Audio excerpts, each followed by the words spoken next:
Our top story today, CBS News has learned President Trump will likely sign a congressional border security deal. But the president says he's not happy about the immigration deal reached Monday by a bipartisan group of lawmakers. It provides just a fraction of the money he has been demanding for his Mexican border wall.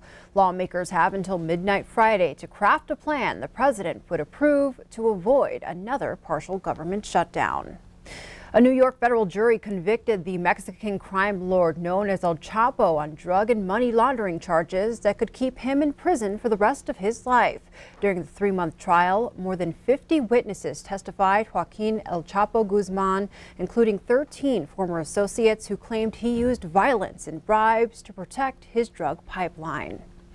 A federal judge stopped a former Miles City athletic trainer accused of sexually abusing dozens of boys from pleading guilty. James Doc Jensen was scheduled to admit to charges of coercion and enticement of a minor in federal court on Tuesday, but Judge Timothy Cavan says he wants more proof from the government that Jensen is in fact guilty of the crime. To prove guilt, the prosecution must show that Jensen used a means of interstate or foreign commerce to persuade a minor to engage in sexual activity. In basic terms, that means Jensen used the internet to convince the boys to take part in his massage program.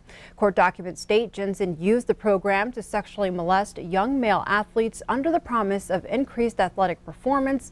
All parties agree the internet can be classified as use of interstate commerce, but Judge Cavan says the government does not have proof in their filings that Jensen used the internet to directly contact minors. The prosecution has 1 week to compile more evidence, and the hearing will continue next Tuesday.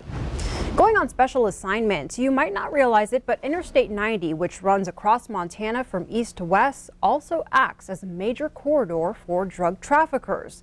We bring you an investigation into Montana's meth epidemic. But what might surprise you the most is how drugs are getting to Montana and where they're coming from. Drug traffickers from Mexican drug cartels use our intricate highway system as a drug superhighway, with our communities falling victim. Q2's Andrea Lutz goes on to show us how law enforcement are trying to keep up. Interstate 90, a lifeline for Montana. This artery pumps millions of dollars of commerce into our state. It keeps our economy open for business, but also leaves Montana exposed. So we know that almost all methamphetamine comes from Mexico. Almost all of our heroin comes across the southern border from Mexico. And directly from Mexican drug cartels. They use our intricate highway system to get it here, forcing law enforcement to pay attention in a way they never have before. We can at the very least hurt them where it hurts the most. And that's by taking their product off the road, and that's by taking the criminal proceeds from the sale of that product off the road. In 2017, the Montana legislature funded a criminal interdiction team, 6 full-time troopers with specialized training in narcotics who conduct high volumes of traffic stops looking for criminal activity. Drugs are transported in cars, on bus lines, even in our mail. So getting it here is easier than you might think. Meth is ordered up locally from a drug supplier in Mexico. It's driven through a border crossing into a southern state. Then it can usually go one of 2 ways, from Arizona to Salt Lake City or Denver and directly into Billings, or from California along the west coast through Seattle, along Interstate 90 into Montana, where the distribution often ends, heads farther east, or goes north to Canada. On a brisk fall day, Montana High Patrol Trooper Darvin Mees sets out on shift. His goal for the day is simple: keep Montanans safe. On this day, he's checking speeds on Interstate 90 from Laurel to Lockwood. My responsibilities are those of any other trooper out here, being crashes, complaints, DUI, so forth. And if he's lucky, he might even take drugs off the streets. In addition, though, I have this tool that's used for drug interdiction. Trooper Mees works with Sayar, a drug tracking canine. 3 dogs. You'll notice that she will really get fired up. And she'll probably start barking, and she'll probably get loud. She She knows something's going to happen, and she may or may not get out of the car. Trooper Mies and Say are often called upon weekly if an officer suspects drugs are in a car. This year they made over 60 drug seizures. Today, he's about to do one more. Motel 6. A mere 2 hours into his shift, Trooper Mies spots a car in Billings with a shattered windshield. He makes a traffic stop, and soon, backup arrives. Jumped out at all of us was that windshield when it went by us. With only a glance in the windows, he sees drug paraphernalia scattered in the car. Because the occupants allowed Trooper Mies to search, this time Sayar wasn't needed. There was Q-tips and cotton balls for filter, foil with burn marks, lots of foil, and brand new foil. And we end up with 3 addicts and a low-level dealer. I mean, and it's, you know, that was at what time in the afternoon? However, like many Montana law enforcement officers, he's forced with a tough decision.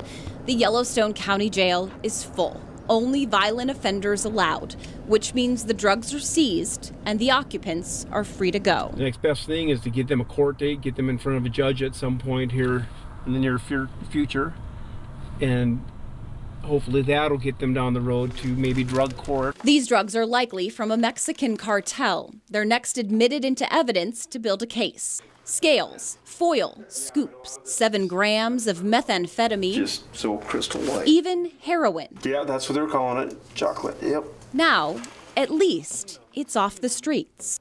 In Billings, Andrea Lutz, MTN News.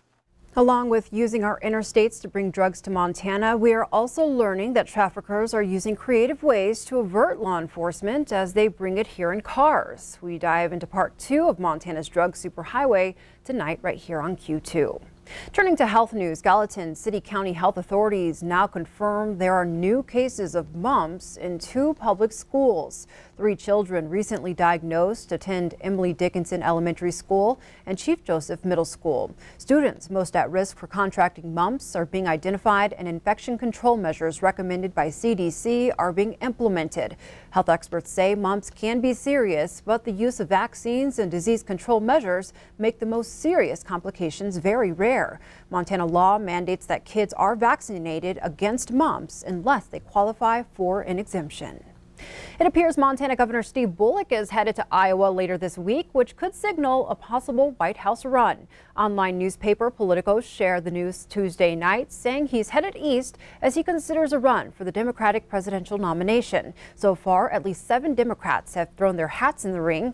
Politico reports the governor won't make any 2020 announcements until after the state legislative session wraps up.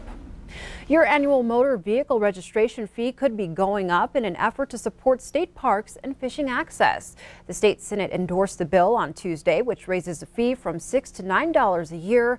Vehicle owners can opt out, but 77% of Montanans pay it, giving them year-round entrance to any of the 55 state parks. Opponents say they don't like the opt-out method of collecting the fee, calling it, quote, a little bit sneaky. The increase would raise about $2 million additional dollars each year. That includes money for a new grant program to enhance trails and trailhead facilities. From the University of Montana campus, another drop in enrollment, but this time there's a silver lining. Enrollment officials say more Montana students are opting to stay at Montana longer. UM says there was a 2.9% drop in enrollment from fall to spring, but numbers also show an increase of 1.7% in students choosing to stay with UM compared to last year. And with that, UM will likely see a higher than anticipated tuition revenue for the university.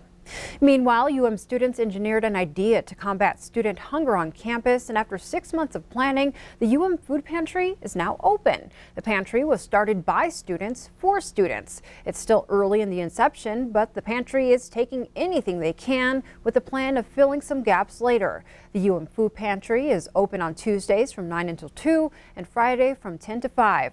Day-to-day operations are run completely by volunteers.